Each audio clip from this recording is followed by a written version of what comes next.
Good evening, Vessels of Honor family. It is your coaching colleague, Mother Bowers. Dr. Brenda Bowers here with the update on COVID-19 because we are in the world, because we are in this world. There are things that we need to keep up to date on, and I am trying to provide you that information on a daily basis as we look at the impact of the state of Wisconsin, Milwaukee County, the City of Milwaukee, and then that global look utilizing our partners at Johns Hopkins University and Medicine, because they have this wonderful global database that we're able to access and I'm able to show you. So what's happened overnight between yesterday and today? In Wisconsin, the Department of Health Services, again, our lag data, they were reporting 2,267 confirmed cases of COVID-19 in the state of Wisconsin, with 25,169 negative tests. So now we're getting right up to almost 28,000 individuals being tested. The data also indicated 68 deaths, with 624 individuals needing to be hospitalized. So even of that 2,267 of positive confirmed cases, of that number, 624 have had to be admitted into the hospital. And that is still right around that 28% number. So from yesterday until today, there was a 42 case increase of confirmed cases of COVID-19.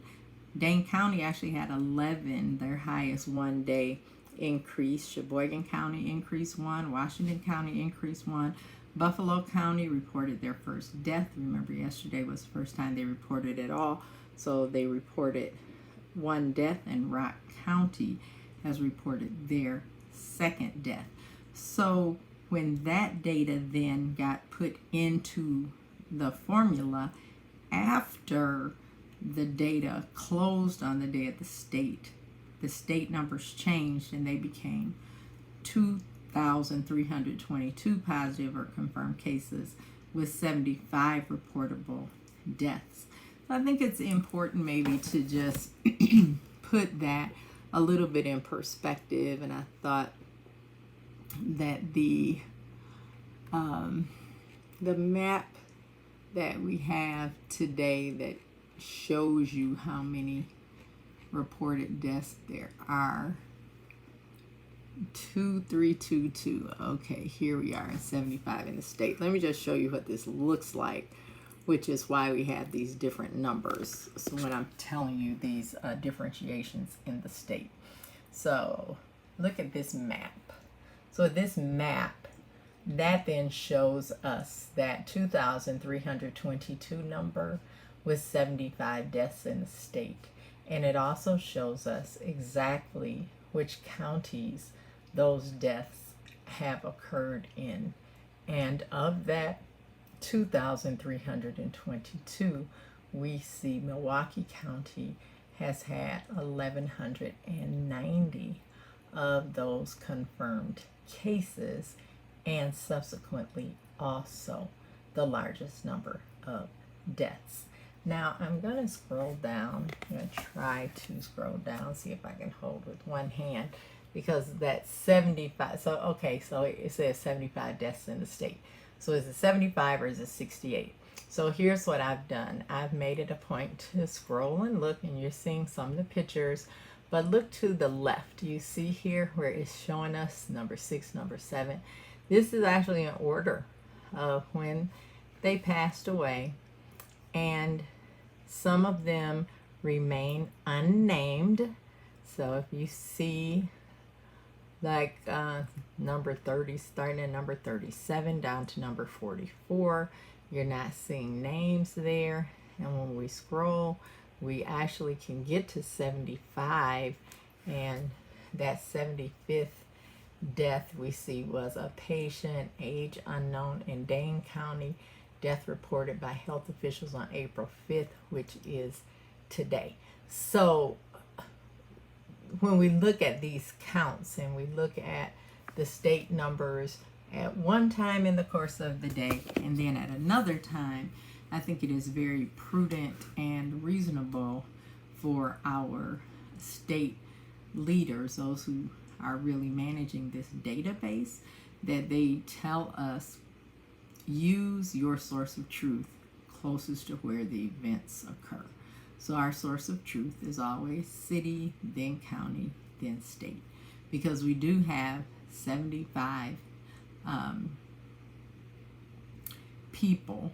Even though we don't have all of their names, we do have 75 people that are documented as we're doing now this running total of when and where these individuals passed away from complications to COVID-19. So we look at so here's that my is because I want to show you, I just showed you the most accurate state data, but here, right here, this is what it'd look like if you go to the state. So if you go to the state and you see on the right hand side Wisconsin COVID-19 summary, and you see as of 4/5, well, the other one was as of 4/5, and it gave us some different numbers. That's where we got the 2,322, the 75 deaths, and then we see kind of that discrepancy simply because the data is lagging, not a discrepancy because there's per se an error in the data. So I just want to show you what I'm not having you have to go through. And I have, because I found them at Target, and they only let you get one, a Clorox to go. And I wiped my hands before I started because I could feel my glasses slipping. So then I was pushing my glasses up, but I want you all to know that I am practicing what I preach. And they would only let you get one. And I said, what about individuals? And I did bring this up to them. What about when the elderly, when we're sending someone for us and they're coming for 3 different people? Then they said, you know, you have to tell the person at the cash register, and depending on the person at the cash register, they might let you check out 3 different times. So it's a challenge when there are supplies and then we still can't obtain them. So when we look at Milwaukee County, that 1,190 number, with 930 of those confirmed cases being in the city of Milwaukee. 930 of the 1,190 in Milwaukee County are in the city of Milwaukee, confirmed cases. And the number of confirmed deaths in Milwaukee County is 39. That age stratification is getting tighter. And we do have 4 cases of a 0 to 9-year-old, and then from 10 to 19 there are 14 cases. So when we hear young people don't have to worry about it, just not true. 20 to 29, there's been 120 cases.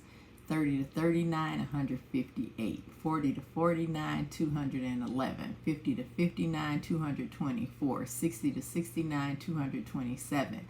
70 to 79, 144, and 80 and older, 88. So if we look at even the 200 numbers, then what we're talking about is that 40 to 69 is where we're going to see the curve, and I'm going to show it to you. This is Milwaukee County. So Milwaukee County, I have some masters out there. I know that you all I can hand this over already because I now have some experts that are listening right now. If you look at that lower left hand corner, that 930, City of Milwaukee, remember that's cities in the county of Milwaukee. 1,190 cases reported. You see it's refreshed daily, 2:30 p.m. And then we see total confirmed deaths in Milwaukee County, 39. And in the middle is where I was showing you how the age, remember there was a time when on the left there really was almost that, like that number 4 is for 0 to 9, all the way up to almost 40. But now we see the impact of a broader age group. And we do see some incremental growth, not as far or even as steep, I would say, as we have in the past. But we do want to remember we're still climbing and we're getting more tests done. More tests done, flatten the curve. So we want to make sure that we're looking at true positive impact versus just inflation or deflation, depending on how you look at it, of the numbers. So that's Milwaukee County. And then let's look at the world. Because we are in the world, we need to know what's going on in this world. So the data here at Johns Hopkins, let me refresh it. The data is refreshing at 6:13:44, 6:13:44 seconds p.m. 5th of April 2020. And let me just scroll down before I turn the screen over so I can show you some more U.S. cities that are being reported. Something different, maybe some different cities than I showed you before. And I'm scrolling the U.S. number up under the number of recovered. So let's look at our database.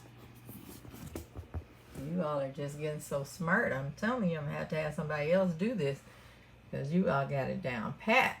So what we have, total confirmed cases, top left, 1.2 million, 1,272,115 confirmed cases around the globe, with 183 countries and regions reporting, and the U.S. is leading with 337,072 total confirmed cases. Again, don't get hung up in what that means, because a lot of this is based on number of tests being done, when tests were available. So a lot of this is a lot of these numbers are influenced by the number of tests that have been able to be distributed in various countries, the U.S. being one where we are being very aggressive in our testing, which is a good thing. So total number of deaths around the globe, 69,419. So you see, I scrolled down to some of the cities so you can see. New Jersey City, 42 deaths. Massachusetts, Nevada, Florida, California. Oh my, look, there's Milwaukee, Wisconsin. And when we see Milwaukee, Wisconsin, we see 39 deaths. What did the county data tell us? 39 deaths. So now we're able to see here, if you look the fourth from the bottom, Milwaukee County, 39 deaths. So the Johns Hopkins database is as of to date as our Milwaukee County database. And that is fascinating to see that. And then when we look at total recovered, again, if we look, I put the U.S. The U.S. is not first. I just scrolled it up to be at the top. We have 17,448 that we're saying have recovered of the 337,072 that were confirmed.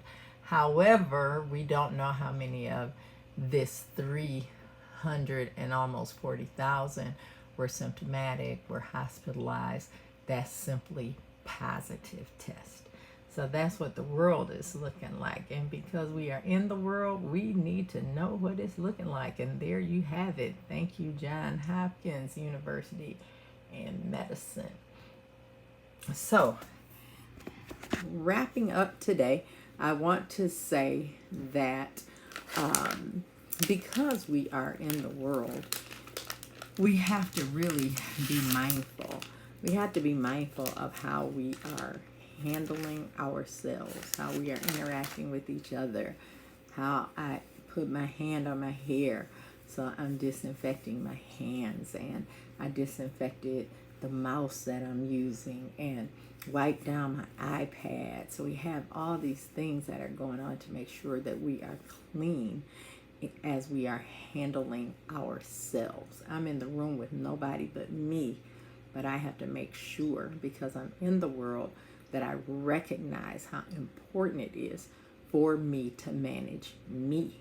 The way that we're going to mend the world is by transforming ourselves, one sphere at a time, 1 minute at a time, 1 second at a time, one choice at a time, and one data point at a time.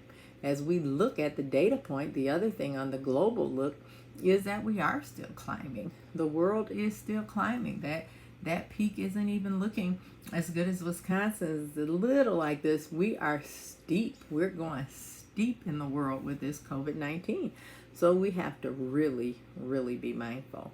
I want to end today by just again highlighting some of the benefits of the state website. You are safer at home. So I just want to show you something that the state has. You are safer at home. Millions of Wisconsin residents are protecting each other by following Safer at Home, because we know that flattening the curve is how we save lives. Our number one goal is to ensure that the healthcare systems has more beds, frontline healthcare workers, and critical care capacity, that the number of people who will become severely ill and need them, because we anticipate this number of severely ill increasing. Our collective efforts through Safer at Home are designed to help us accomplish our goal by flattening the curve and slowing the spread of COVID-19 in Wisconsin. Assuming that we are all implementing Safer at Home well, it will likely be several weeks before we're able to even start to see results. And that is because of the lag time between infection, symptom, onset, and testing result. So the numbers you're seeing today and in the near term are people who were infected before we even started Safer at Home. The science and the data tell us that staying at home is effective. So please don't get discouraged. We need to remain vigilant, and we need to continue to do everything we can together to stop the spread of COVID-19. With all of us doing our part, staying safer at home, we will get through this. So we see even further where there's places for us to be able to donate or sell PPE, which is personal protective equipment. So that's gloves and gowns and masks. Wisconsin is resilient, and resilience is our way forward. So you see the Resilient Wisconsin link there. So we have Wisconsin is just doing a great job, and I have said and will continue to say that you are hard pressed to find better health care in this country than in the state of Wisconsin. We really do an excellent job with health care, and I have done health care in other states, and everybody, we are blessed because we have the type of health care we do. But Wisconsin really does excel in many ways as it relates to quality and responsiveness. So we should feel really good that we are in a state that is being responsive and is giving us an opportunity to participate in the healing of the land. So because we're not of the world, then we can pray, we can intercede, we can understand what's going on in the data points, and then turn around and say, Lord, I'm part of your people. I'm seeking your face. I'm turning from any of my wicked ways. I'm asking you to hear from heaven. I'm asking you to heal the land. I'm humble, God.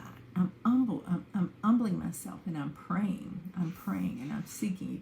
So we say these things in sincerity, and we can expect that God is answering. In fact, I know that He is. So as we continue to move forward with helping the country by helping ourselves, by making sure that we're being good citizens, by making sure that we understand what's ours to do, by ensuring that we are being clean, even when we're in a room with nobody but me, myself, and I still have a responsibility as Brenda to ensure that I am staying disinfected and that I am washing my hands and I'm singing hallelujah anyhow, or I'm singing Jesus, I'll never forget what you done for me, because that gives me at least 20 seconds as I'm lathering and wiping and making sure that I'm getting rid of anything that may be on me. And if I touch my face, then I wash my face and I wash my hands again, because those are things that I can do. I can do those things for myself. I can put a mask on when I go out, and I do. I can put gloves on when I go out, and I do. And make sure that your gloves are not cross-contaminating. So I do want to make sure that when you're putting your gloves on, put them on before you get out of the car, and then when you get back in the car, then the gloves should come off. Otherwise, everything that you've gotten on the gloves as contaminants, you're now transferring from the outside to the steering wheel of your car. So gloves go on right before you get out of the car, and gloves come off before you touch anything inside of your car. Open your car door up, sit down, take your gloves off, and have them in a place where what I do, I take them off, and I actually have a little bag on my passenger seat, and I can just drop the gloves into that bag, and then I can throw that away once I get back home. So I hope that this has been helpful. Again, give me feedback. Let me know if this is what you need. If there's something else that you want, that you would like for me to look at and look up, I'll do my very best. And what I can't find, I am sure that I have some great colleagues and experts out there who can, because it truly is something that we have to do together. Continue to pray for me as I'm praying for you, and I'm looking so forward to all the magnificence that's going to happen, because we are in the world but not of it. But because we're in it, we're great citizens, and we're going to influence our recovery and annihilation of COVID-19. Let's be better coming out than going in. I appreciate you, and until soon, love and peace.